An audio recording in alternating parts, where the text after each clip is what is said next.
திரௌபதியோட மனசுக்குள்ள இந்த உலகத்துல கிருஷ்ணர் மேல என்ன மாதிரி பக்தி வச்சவங்க யாருமே இருக்க முடியாதுன்னு ஒரு சின்ன கர்வம் இருந்துச்சு. அந்த கர்வத்தை அவளுக்கு புரிய வைக்கணும்னு கிருஷ்ணர் நினைச்சாரு. ஒரு நாள் கிருஷ்ணர் திரௌபதிய பார்க்க வந்தாரு. அவரை பார்த்ததும் திரௌபதிக்கு அளவில்லாத ஆனந்தம். அவர்கிட்ட, உங்களுக்கு நான் வெந்நீர் போட்டு தரேன், நீங்க நீராடுங்க, உடல் களைப்பு உடனே போயிடும்னு சொல்லி கட்டைகளை போட்டு நெருப்ப மூட்டி ஒரு பாத்திரத்துல தண்ணி சுட வைக்க ஆரம்பிச்சா.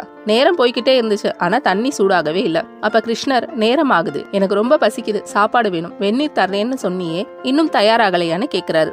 திரௌபதி கிருஷ்ணர் கிட்ட, இவ்வளவு நேரம் நெருப்புல வச்சிருந்தும் தண்ணீர் சூடாக மாட்டேங்குது, குளுமையாவே இருக்குன்னு. உடனே கிருஷ்ணர் அந்த தண்ணிய கீழே ஊத்துன்னு சொன்னாரு. திரௌபதியும் தண்ணிய கீழே ஊத்தினா. அப்ப அந்த தண்ணிக்குள்ள இருந்து ஒரு குட்டி தவளை துள்ளி குதிச்சு ஓடிச்சு. அதை பார்த்த கிருஷ்ணர், அந்த தவளை சுடுநீர்ல சிக்கி சாக கூடாதுன்னு என்ன கேட்டுச்சு. அதோட வேண்டுதலை ஏற்று தண்ணீரை குளிர வச்சிருந்தேன்னு. இந்த உலகத்துல இருக்கிற எல்லா உயிர்களும் என்னுடையது, எந்த உயிருக்கு கஷ்டம் வந்தாலும் அதை நான் காத்து ரட்சிப்பேன்னு சொன்னாரு. இதை கேட்ட திரௌபதியோட மனசுல இருந்த கர்வம் முழுமையா மறைஞ்சு போயிருச்சு.